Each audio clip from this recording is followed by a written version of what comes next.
Hey, how y'all doing? Welcome to another episode of Be Wise Financial with Vincent Ambo. I am your host, Vincent Ambo.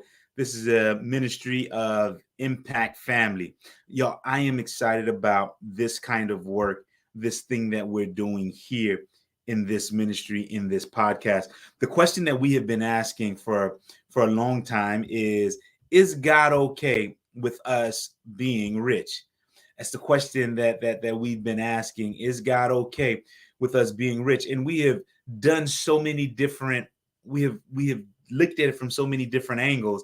But today I wanted to share a little bit more about how I've come to understand what is it that God has called us to do, and how is it when we apply the principles of God, how do we begin to really show and answer that question? As you all remember, one of the things that really had a big impact on my life financially is when I discovered that there was some things that just was not congruent with the God that I serve. Right. And so, as I've shared, I'd be worshiping God, praising God on Sunday, feeling free, feeling really connected on Sundays. And then on the rest of the days of the week, there was a guilt that I felt, a shame that I felt. And it was around, in particular, it was around this issue of finances. Now I'm very clear that we're whole in the Lord spiritually.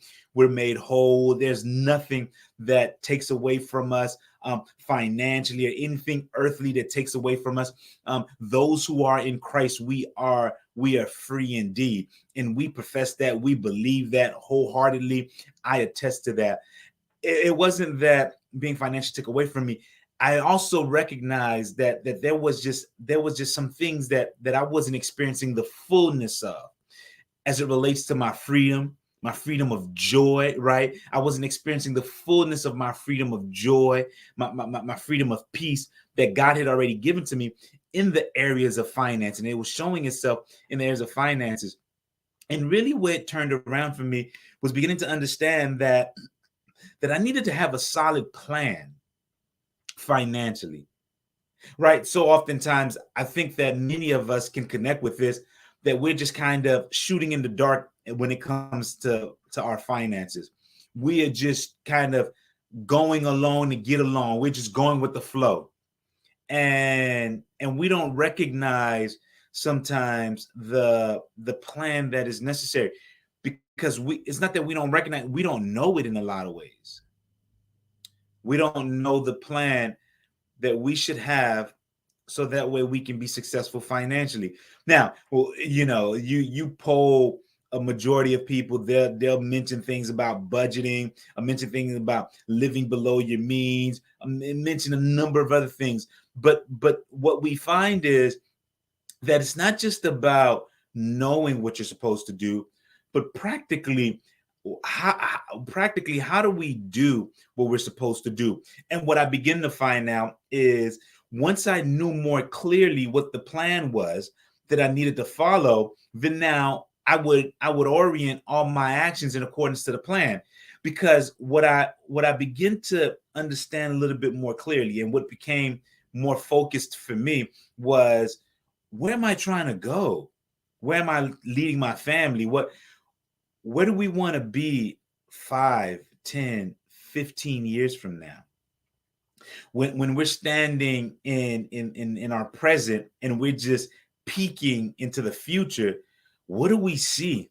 And as I was looking into our future, and what I wanted for our future in relationship to where we were in our present, there was just something that just wasn't connected. Y'all know what I'm talking about, right? It was just like, man, what I'm doing right now is just not bringing me closer to where I want to get to later on. And so I realized that something really had to change.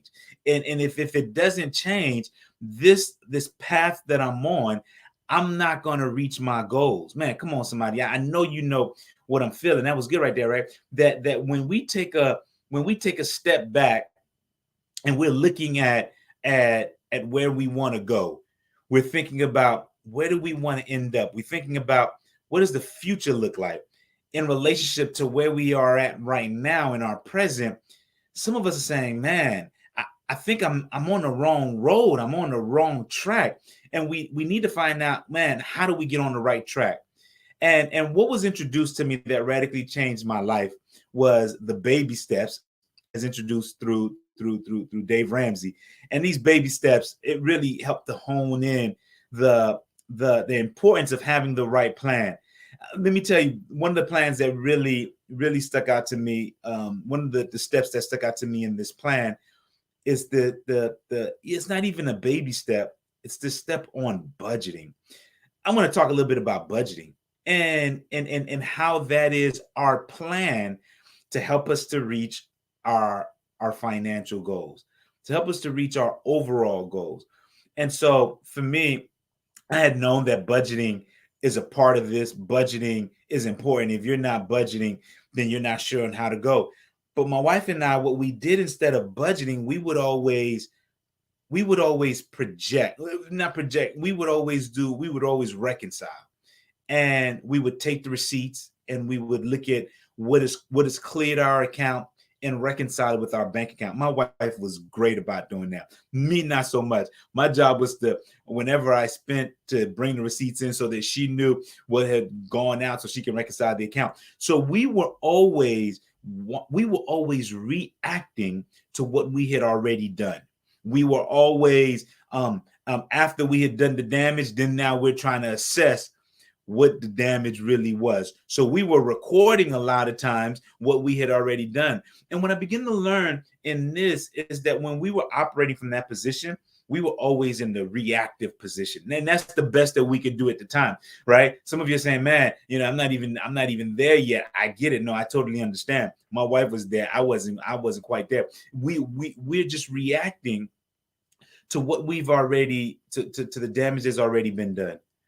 But then when I begin to learn that rather than just reacting, what can we do to be proactive? And I learned that in creating a budget, that's our way of getting proactive, of becoming proactive. That's our way of charting a course for where we want to go. Interestingly enough, I remember this when we set the budget. I didn't know what it was going to look like. And in large part, I was really nervous about the numbers. I didn't know what the numbers were going to look like. I didn't know how we were going to fare out. And so I was scared to do the budget, y'all. I'm going to be honest with y'all. I'm going to keep it 100 because y'all already know. Y'all was scared to do the budget because I thought that our situation was far worse than it was. And then I realized that in order for us to really address this problem, Vincent, you not being afraid. For God didn't give you the spirit of fear, but love, power, and sound minds. What God says in Timothy, right? What's written in Timothy. And I realized that if I'm going to accomplish my goals, then I can't operate from a scaredy cat, scared position, but I got to confront it. And so I realized that in putting the budget together, there were some other things that started happening to me. Not only now was I confronting my fear in terms of looking at the reality of the numbers and what they said, but it also began to give me a little sense of control. It started to give me a sense of clarity and understanding with our finances that I had never had before. My wife, as I shared, she's the one that started this off. She was good about recording. She's good about making sure we have it together. By the time we got to the place where we were budgeting, I kind of swooped in and started taking the responsibility more because I started to connect the dots and understood how budgeting really allowed us to create a plan for where we want to go. It shows us how to get there the quickest and the fastest.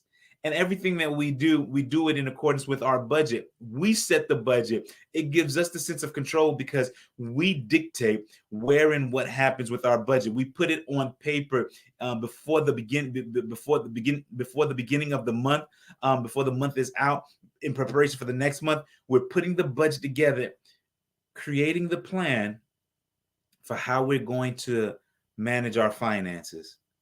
The craziest thing happened as a result. Yeah, I got some confidence, and I thought that that would be good. Yeah, the fear confronting the numbers, it lessened, and so forth, gave me a greater sense of control, and it gave me greater sense of direction for me and my family where we're gonna go. But here's the thing that it did that I was like, whoa, this thing, I'm convinced by this. It gave me and my family a raise. Y'all, we went from thinking and experiencing that we didn't have enough to the point where we were able to have some extra money that we can decide to do what we want to do with it. Right there, I was convinced. I had known right there that we were on to something. And I want to encourage you today as you're looking at what the next steps are, and as you're looking at your dream, as you're looking at how do I begin to grab a hold of my finances, I want to encourage you that it starts off with planning. Some of you may not like the word budgeting, financial planning, um, money planning, money managing, budgeting, financial roadmap, whatever you want to call it. But I want to encourage you that as you're looking at your goals 5, 10, 15 years from now, that in the present right now, what you can begin to do to chart the course to get there is you can do that by budgeting, looking at what comes in and looking at what goes out. And you get to determine whatever goes in your budget. It gives you the freedom and the license to do whatever it is that you want to do with the money that you know that comes in. And I guarantee you, you'll see an increase that you had never seen before. Man, I would love to be a part of that with you. I'd love to work on that with you. If there's anything that you guys would like some help on, feel free to reach out to us at Impact Family Christian Counseling Network.